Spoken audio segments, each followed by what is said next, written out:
Shalom saudara, apa kabar? Ya, saya berharap saudara dalam keadaan sehat-sehat. Kali ini kita akan berbicara tentang bahagianya hidup bagian yang kedua dalam program bimbingan rohani LG atau Biro LG ini. Ya, bagaimana? Apakah saudara-saudara sudah berbahagia? Di bagian pertama saya sudah sampaikan bagaimana kita bisa berbahagia. Ada dua hal. Yang pertama, kita tidak bersama dengan orang-orang yang berdosa. Kita tidak bersama-sama dengan mereka yang disebut pencemooh. Tetapi kita bersama dengan Tuhan. Intinya adalah kita bersama dengan Tuhan. Jadi siapa yang menjadi sahabat kita, teman kita, yang bersama dengan kita, itu menentukan kita berbahagia. Mengapa saya berani katakan demikian? Karena kalau kita bersama dengan para pencemooh, para pendosa itu, ya kita pasti tidak akan merasa tenang, kita tidak merasa senang dan tidak merasa kenyang. Tapi kalau kita bersama dengan Tuhan, wow, pasti kita merasakan tenang, senang dan kenyang. Bagaimana? Saudara sudah mengalami ini?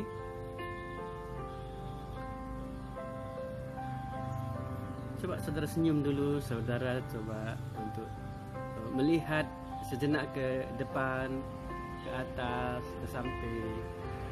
Dan saudara berpikir, lihat di sekeliling saudara ada apa? Ada siapa?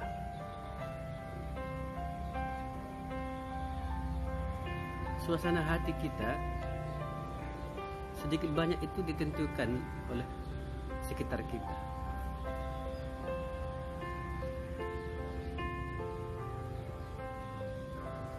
Dan kalau yang sekitar kita ini mempengaruhi diri kita sampai ke dalam hati kita, ya kita bisa tenang. Kalau hanya sampai di pikiran, di perasaan kita atau di keinginan kita, ya kita merasa senang. Ya. Itu sebabnya saya ingin berbagi, membimbing saudara bagaimana bisa bahagianya hidup. Mengapa kita menikah? Karena kita ingin bersama dengan dia. Bukankah berbahagia kalau kita sendirian, kita katakan, oke, berbahagia. Sendiri juga berbahagia, tapi berdua lebih baik. Ya. Jikalau kita hari ini menemukan jawabannya, oh sekarang aku sudah bersama dengan Tuhan, saudara pasti akan berbahagia. Saya akan meneruskan bagian yang kedua ini. Bahagia kalau kita bersama dengan Tuhan itu mengapa?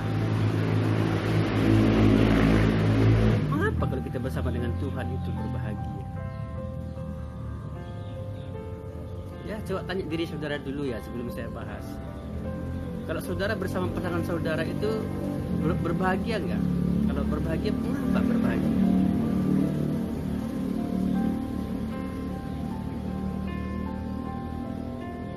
Suatu keajaiban jikalau ada seorang perempuan mau menikah bersama dengan laki-laki yang ia cintai. Kalau seorang laki-laki menikah dengan seorang perempuan yang ia cintai, ia akan berbahagia. Cuma perlu diselidiki, dipertanyakan, mengapa? Jangan nanti menyesal setelah menikah, bukannya berbahagia tapi berbahaya. Ya, saya lebih 20 tahun bersama dengan Tuhan dan saya melihat, oh ini kebahagiaan itu. Saya akan tunjukkan satu persatu melalui siaran ini supaya kita betul-betul bahagia selama hidup ini bersama dengan Tuhan. Sebelum saya bersama Tuhan, saya nggak alami ini.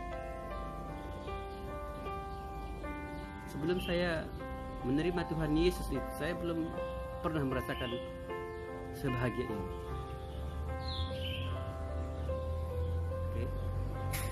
Nih, saya bagikan kiatnya ya. Mengapa kalau bersama dengan Tuhan itu berbahagia?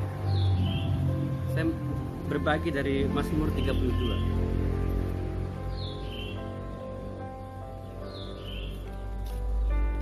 Mazmur 32.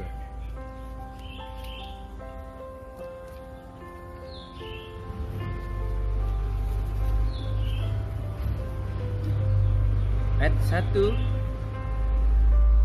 dan ayat 2 dikatakan demikian. Ini dari Daud, nyanyian pengajaran. Berbahagialah orang yang diampuni pelanggarannya, yang dosanya ditutupi. Berbahagialah manusia yang kesalahannya tidak diperhitungkan Tuhan dan yang tidak berjiwa penipu. Nah ini yang saya katakan berbahagia itu.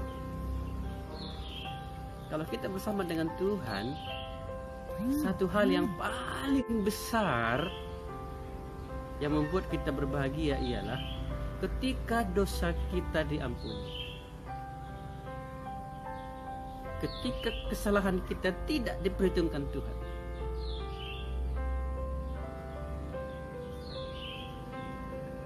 Ini satu hal yang membuat kita berbahagia. Berbahagialah orang yang diampuni pelanggarannya, yang dosanya ditutup. Kesalahannya tidak diperhitungkan oleh Tuhan. Dia tidak berjiwa. Sebenarnya dosa atau kesalahan atau sifat penipu, pelanggaran itu tidak pernah membuat kita berbahagia.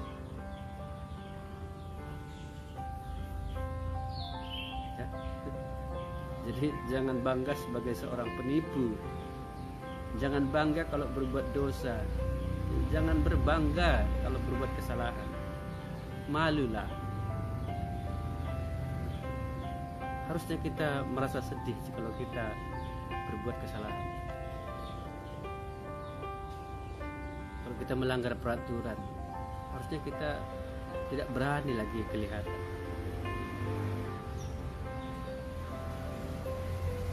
Karena itu nggak pernah membuat kita bahagia. Coba saudara berpikir dulu. Kalau kita berbuat dosa, berbuat kesalahan, pelanggaran gitu, atau kita punya sifat penipu, berbahagia gak saudara?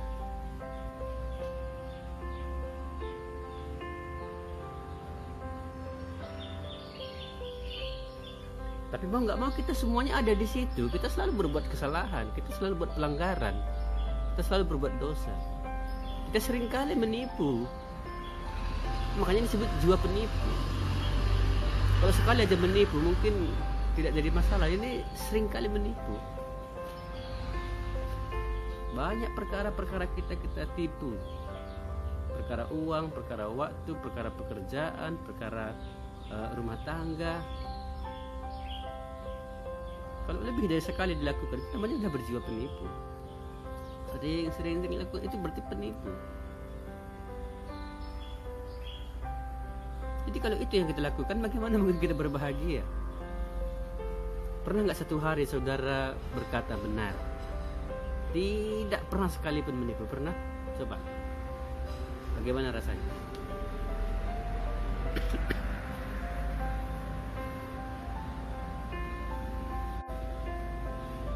Makanya Daud berkata, berbahagialah orang yang diampuni. Kalau kita belum diampuni dari situ, kita nggak pernah berbahagia. Siapa yang bisa mengampuni itu? Siapa yang memberikan pengampunan itu? Tuhan.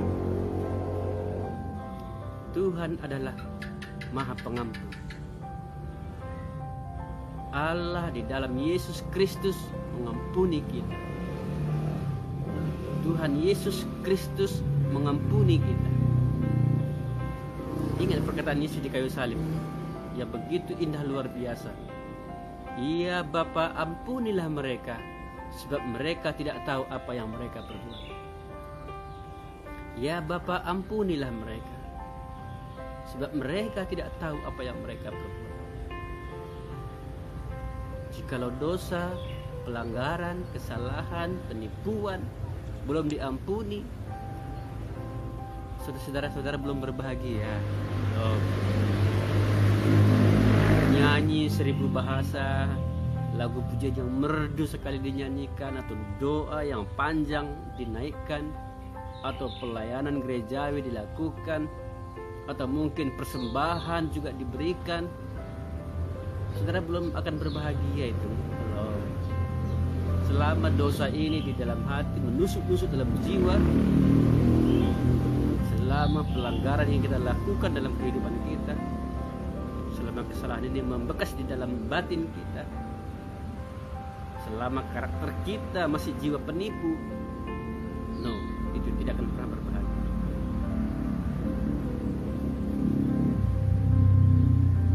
Jadi hari ini jikalau kita mau berbahagia dalam hidup ini, ialah yang pertama, kita harus sudah diampuni.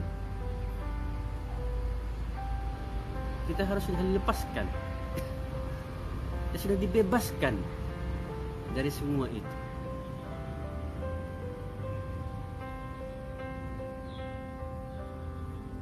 Baru yang kedua, tentu kita bersama dengan Tuhan. Sekali lagi saya katakan, kita bersama dengan Tuhan. Siapa rupanya yang mengampuni kita? Tuhan. Jadi kalau Tuhan yang mengampuni kita, kita mesti bersama-sama dengan Dia, baru kita berbahagia.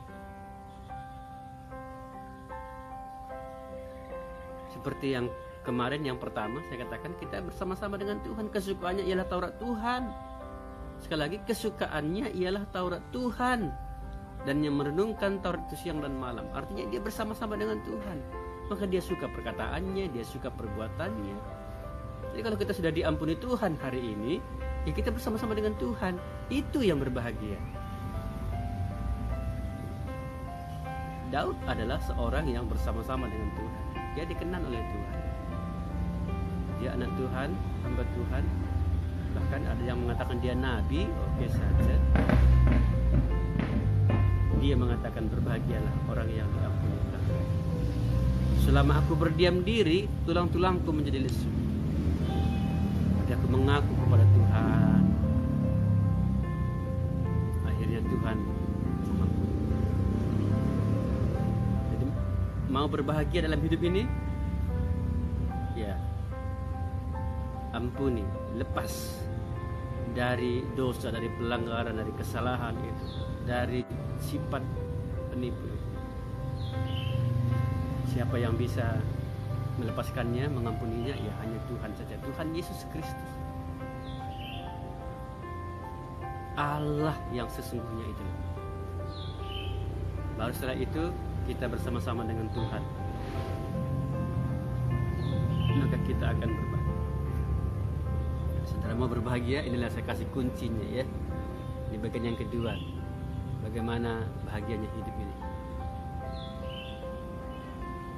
Coba nanti saudara renungkan lagi dan pikirkan kembali ya, berapa tahun kita hidup di dunia ini dan berapa banyak kita berbahagia, supaya kita betul-betul bisa bersyukur. Kalau enggak bisa bersyukur.